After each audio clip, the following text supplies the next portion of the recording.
Brands on Brands.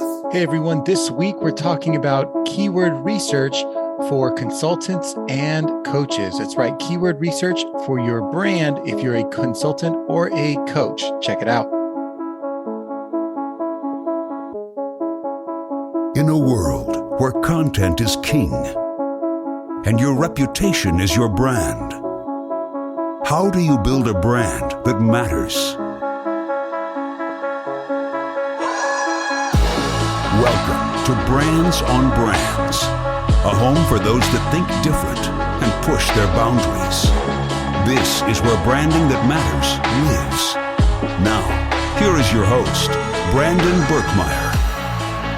Hey, what's up? Welcome to Brands on Brands. I'm Brandon Birkmeyer, your personal branding coach, and I believe that building a brand that matters is the only way for a business to thrive tomorrow. Thanks for tuning in this week. We have another great episode for you, and we're really speaking to those coaches and consultants out there this week that are looking to build their brand, and this is the beginning of that journey. But if you are new to the show, I want to make sure you guys get a chance to download some of our resources to follow the show, and all that's available at brandsonbrands.com/resources if you want to download some of our freebies and to get on our email list. So check that out and you get a chance.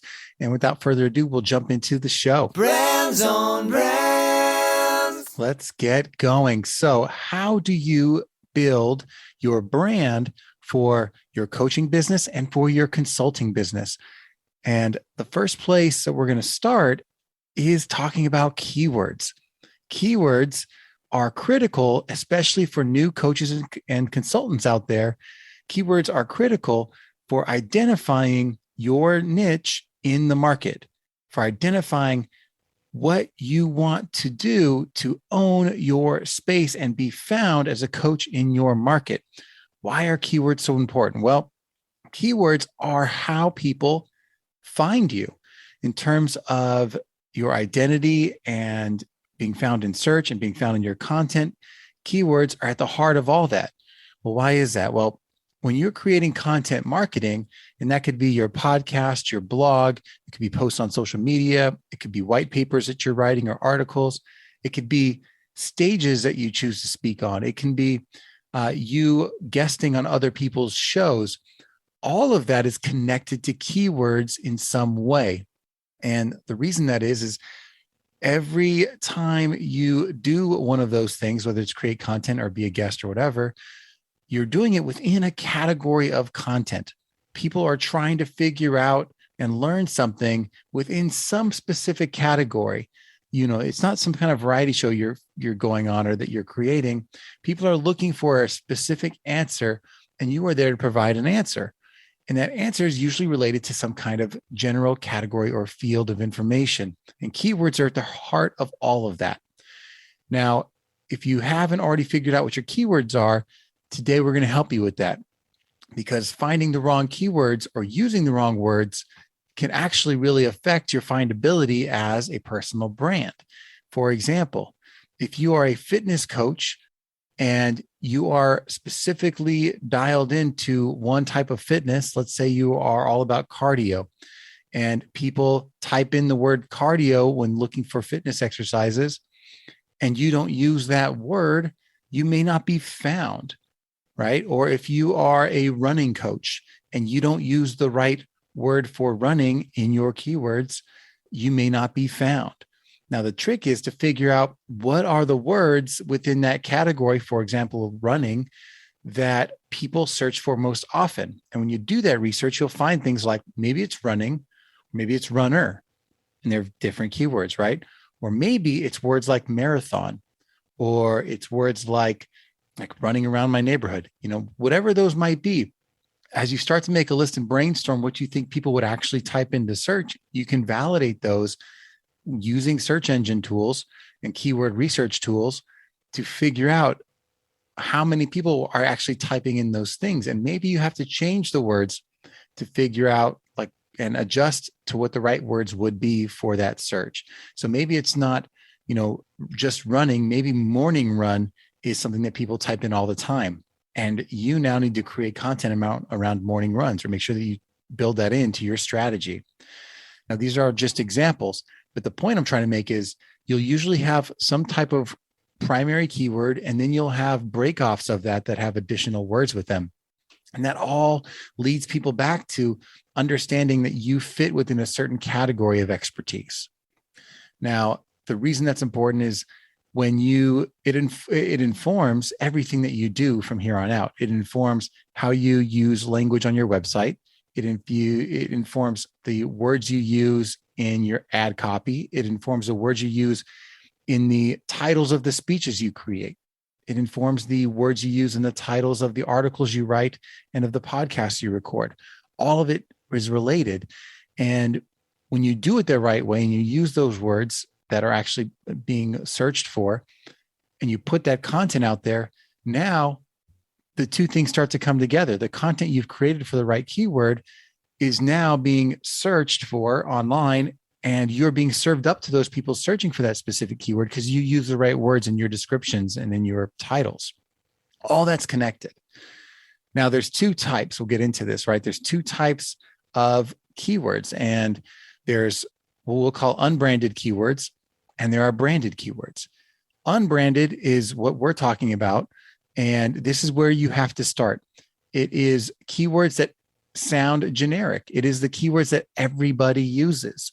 And the reason they're important is because people, when they are searching for you, when your potential customer is searching for information, they use generic words. So you have to work with that. You have to find a way in to being relevant with the behavior that people are actually using. That, this is a journey that customers are actually on. They're actually typing in some basic things into their keyword search. And maybe when they don't find what they're looking for, they might go a little deeper and type in something else. It's your job to figure that out and to show up where they're actually looking for you. That's unbranded, right? It's hard to brand the word fitness because fitness is everything. However, you still need to show up in that fitness category or in that running category or whatever you want to call it. And that's not something you're ever going to be able to own, but it is something you could hopefully be competitive in enough to show up. And within unbranded, there are short tail and long tail. What that means is there are words that are just the main word, like fitness would be a huge main short tail word. In other words, it's a word that you are the one of millions of results. Or you can look for words that are in combination. So it's morning runs daily or something like that. So it's a combination of words that have less competition that you can also try to rank for. So within unbranded, you can, be trying to tackle both, using both words, and you'll have more success, especially when you're smaller and starting out with those combinations of words rather than the biggest word. But they are still unbranded. They are not words you invented. They are not clever takes that you've created to sound interesting and unique. And a good example of this is, in the marketing space, storytelling is a huge topic, right? It is one of the things people often search for to learn how to do, storytelling. And, branded storytelling for your brands, whatever that might be. These are unbranded keywords. Now, someone who wants to be a branding coach might have to work hard to continue to put out articles about storytelling to show up in that search. Now, when you move on from that and you're trying to create a branded keyword, someone like Donald Miller writes a book called Story Brand. And now he gets known for this branded keyword, which is story brand. Prior to that, no one would be typing in the word story brand. It's just not the way people think or talk. So if you want to be found for storytelling, you type in storytelling. Now he can be found for storytelling and for the word story brand when people are specifically searching for this concept that he came up with. Another example is the word youpreneur. One of my mentors, Chris Ducker, invented this word, youpreneur, for a personal branding entrepreneur, someone who the business is of them, and he called it youpreneur. And he wrote the book on that, Rise of the Youpreneur, and he has an event called Youpreneur. And now you can search personal branding or entrepreneur, or you can search for youpreneur, and he will hopefully show up for both of those things, especially for youpreneur, because he branded that. So you can create it, but I would say is don't just start with branded keywords. Don't just make up words and names of shows and hope that people will show up to it because you invented it, right? especially if you're start creating some kind of content, if you're starting a show like a YouTube series or a podcast or a blog, naming it something generic with a little bit of branding is helpful. So for example, if you're a fitness podcast, come up with your adjective, like maybe it's amplify or whatever it is, right? Amplify fitness, but you have to use the word fitness too, right? You have to have both words in there so that you show up. So unbranded and branded keywords are important over time, especially when you're getting started. Those unbranded keywords are important. Now, there are tools to help you with this. You don't have to do this on your own. I mentioned you can do keyword research. One of the most powerful tools out there for keyword research is called SEM Rush. That's Search Engine Marketing Rush. You go to www.semrush.com and all the keyword tools are there. There's tons of them. But what I would recommend you do is get their free keyword research tool. And if you want a link to that, just go to brandsonbrands.com/SEM Rush. That's SEMRUSH, SEM Rush. And you'll be taken right to where you can use their free keyword tracker and also sign up for a free trial if you like. And there's some affiliate with that. Obviously, if you use that, you'll get the discount and I'll make a few cents on the back end as well. You don't have to, you could just go directly to the website, but if you do, check that out, brandsonbrands.com/SEM Rush. But this tool is one of the most powerful keyword tools out there. And you can type in one word and it will tell you, yes, what the traffic is of that keyword, but also what all the other related keywords are that actually rank higher or lower.